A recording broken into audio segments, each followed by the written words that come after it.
What's up guys, welcome back to the channel, welcome back to a brand new video. Today I'm going to be ranking every Premier League club start to this season. We are 11 games into the new Premier League season, so I think it's a good enough sample size to judge how well or how bad teams are doing based on what was expected from them at the start of the season. So I've got a tier list here, let me show it to you guys. So we've got outstanding, above expectations, average, below expectations, and terrible as the 5 tiers. So yeah, that's all I've got to say. Let's start with it right away. Before we do, guys, make sure to drop a like on this video if you end up enjoying, and subscribe to the channel if you're new around here. So yeah, let me just pull up the Premier League table just so that you guys can see where the teams are. Let's start with Arsenal. And Arsenal, I'm going to put in average because this was the season everyone expected Arsenal to go for that Premier League title.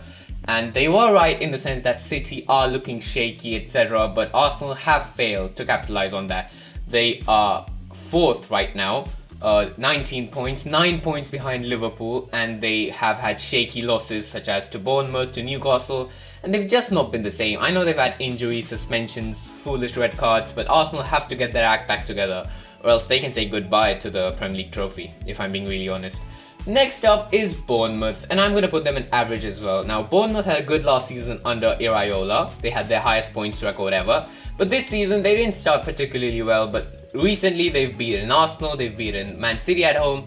They have 15 points. They're in 12th. So they're back to kind of normalish standards. So yeah, I'll put them in average. This was expected from them. Next up is my club Chelsea, and I am definitely putting them in above expectations. I didn't expect this, nobody expected what Enzo Maresca has done for our club. 19 points, 9 points behind Liverpool, 3rd in the table. Yeah, Enzo Maresca has done some great things. Speaking of Chelsea, I've finally gotten my new Chelsea gift for this season. And yeah, we're doing really great. I can't wait for the international break to end. We have a really easy run of games. Hopefully we can capitalize there. Next up is Aston Villa. Villa, I'm going to put above expectations because even though they are 9th in the table, we know how many teams are on 19 and 18 points. They're just 1 point behind 3rd. So think of it that way. And they haven't really suffered a serious drop, you know, because of UCL pressure like Newcastle did last season. They have maintained the standard. So yeah, I think they've had a very good start to the season. They are keeping up the standards, but I think it's going to be tough for them to maintain this level of consistency, but for now they have been above expectations. Next up is Brentford. Now Brentford, I'm going to put an average, nothing crazy.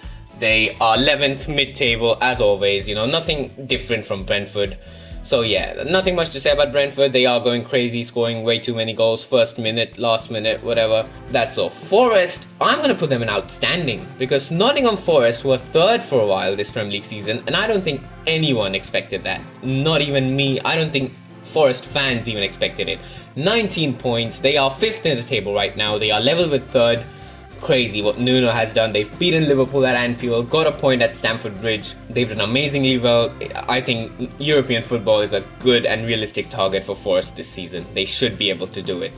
And then we got Man United, and I'm going to put it in below expectations. Not in terrible, because they are now only 4 points behind the top 4, but just below expectations and not terrible because a bad start was expected.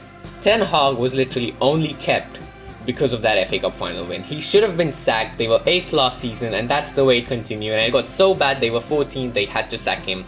So I'll put it below expectations. But now, guys, with Ruben Amorim coming, I am scared. Like, as a Chelsea fan, I am genuinely scared of Ruben Amorim. I think Man United could do some serious damage with Ruben Amorim. Watch out for Man United, I'm telling you guys. Below expectations for now, but they're going to do really well. Brighton, I'm going to put above expectations. The new manager has done really well, Fabian Hertzler. Right now, they are 6th in the table, but as I said, they also have 19 points. 4 clubs are level with 19 points. The new manager has done really well. They've beaten Man City, they've beaten United, they've got a point at Arsenal. Chelsea beat them, of course. We're different class, different gravy, whatever. But yeah, they've done really well. The new manager, I didn't expect him to do so well. Brighton's top period is continuing, even with De Zerbi leaving, so that's a good thing for them. Next up, we've got Man City. And I'm going to put them in average because I even could have put them in below expectations because according to City standards, this is a really bad start, guys. Let's be honest. They have lost 2 games and drawn 2 games already. They are 5 points behind the top. When do City go 5 points behind the top. Of course, they've lost 4 matches in a row for the first time in Pep Guardiola's entire managerial history. So yeah, City, but let's be honest, I know for a fact City are winning this Premier League title. There's nothing to talk about, nothing to worry about. They're going to win. Crystal Palace, I'm going to put in below expectations, because Crystal Palace last year, they got Oliver Glasner in, and you know what, change that, I'm going to put them in terrible. Because Crystal Palace had so many expectations. Glasner was doing so well at the end of last season. They had a surge up the table. This season, it's just not looking good. They are 18th, 7 points in the relegation zone. This was definitely not expected from Palace, which makes it even more angry that we, at home, Chelsea couldn't beat Palace. It was a 1-1 draw. It makes it even more frustrating, but it is what it is. Then we've got Liverpool, and I have to put them in outstanding, because I don't think anyone expected this from Arne Slot immediately. 15 games played, 15 wins in all competitions in 17 games played. They've won all their games in the Champions League, Carabao Cup. In the Premier League, they've only had 1 loss to Forest and 1 draw to Arsenal. Crazy. They have a 5-point lead at the top of the table, 9 points clear of Chelsea. They have had an immense start. It's like Arne Slot came in and there's just no turbulence whatsoever. It's just so smooth. It just continued where it left off with Jurgen Klopp, better than where it left off with Jurgen Klopp, because Klopp, at the end of last season, of course, they fell out of the title race. They had 3 or 4 bad games, but this is looking insane. I think Liverpool should genuinely be taking their chances seriously for the title. The way City and Arsenal are, Liverpool are the ones in the control seat of this title race. They must win this time.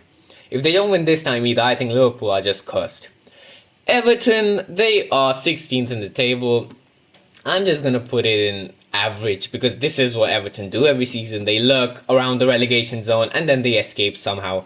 It's standard Everton, no need to say anything. Let's move on. Southampton, I'm going to put in below expectations, because I don't think Southampton being bottom of the table is terrible for them, because I think that's kind of expected. But yeah, just 4 points, 1 win, 1 draw. They try to play out from the back. They try to play too elaborately. It's not going to work in the Premier League with the quality they have. The sooner they accept it, the better. Then we got Fulham, and Fulham, I'm going to put above expectations. Fulham have done really good. They've made some good signings, such as Smith Rowe and etc. Smith Rowe is doing really good. Raul Jimenez is doing really good. They are 7th, 18 points, just 1 point behind the top 4. Fulham will do good this season. I am convinced of that. But as the other teams compete around them, they could fall down the table. But for now, it's been a very good start. Tottenham, I'm going to put them in average. You just don't know what to expect from Spurs. They beat Villa 4-1 last week. They beat Man City in the Cup. Both of these were pretty unexpected results. Then they lose 2-1 to Ipswich at home. So, you never know what to do. It's the history of the Tottenham.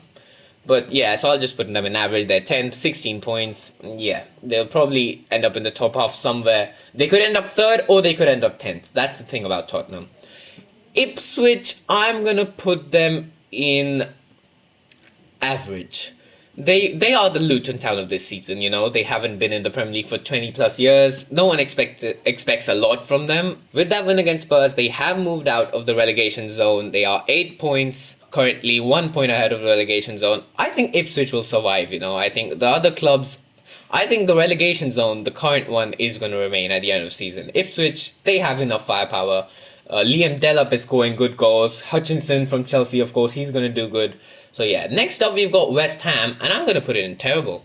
West Ham are 14th in the table right now, 12 points. Last season, West Ham finished, I think, 9th or something, and they have consistently been getting Europa Conference League, Europa League. They won the Conference League, of course, for the last 3-4 seasons under Moyes. But of course, we all felt that maybe it's time for a change, for an evolution. Maybe West Ham need to go to that next level. They got Lopetegui in. They got so many signings. Fulkrug. I think they got that one centre-back as well. I can't remember right now. Lacroix, I think. They got so many signings in. Somerville from Leeds. And it's just not worked. They were languishing in the relegation zone for a long time. Right now, they are 14th with 12 points. But it's just not what you expect. West Ham wanted to take a leap forward. They've actually taken a leap backwards. So that's the issue with West Ham. Lopetegui might get sacked any day. Leicester, I'm going to put below expectations. Although they are a relegated club, or a newly promoted club, Leicester have enough just Premier League know-how and experience to be able to survive, and they haven't done that well, but they have 10 points now. They are 15th. I think Leicester will survive. They are too good to go down, Leicester as a club. They went from winning the FA Cup, beating us in the final in 2021, to getting relegated in 2022. 2020, was it 2023, I think? Yeah, 2023. Then we've got Newcastle. Newcastle, I'm going to put average. This season, I think Newcastle will have a good season because they don't have the pressures of Champions League, Europa League, anything. But they are 8th right now. They also have 18 points, I'm assuming. Yeah, they haven't done that well. Nothing extraordinary. That's why I've put them at average. Newcastle, I think it's going to be tough for them to get any European spots because the competition is intense, man. And Wolves are also going to go in the terrible category. Gary O'Neill did such a good job last season with Wolves. They were in the top 8 for a while. They finished like 12th or something in the end. But no one expected this fall off. The big losses against Chelsea, 6-2, etc. They can't even. They got a win recently, which helped them in terms of their points. But Wolves have just not been at the standard this season. Just one place ahead of 20th, which is Southampton. Yeah, Wolves need to fix up something because they have 6 points in the league this season. I don't think Wolves are going to survive the way it's going. They need a drastic change. They have to somehow go into last season mode. Cunha has to start carrying this team. That's the only way I see Wolves staying up. Gary O'Neill did so well last season. This season, it's just not working. So yeah, guys, I guess that is it. If I can remove this Premier League table, this is my tier list for how each Premier League club has started this season. I'm pretty happy with it. Liverpool, Forest, of course, the outstanding ones. Terrible are West Ham, Palace and Wolves, and the rest are just sandwiched in the middle. So yeah, guys, I think that's it for this video. Comment down below what you think, what you disagree with, what you agree with. You can make your own tier list. I'll put the link in the description down below. So yeah, guys, that's it for this video. Drop a like if you enjoyed, subscribe if you're new to the channel, and I'll see you for the next one, guys. Have a good day, and goodbye.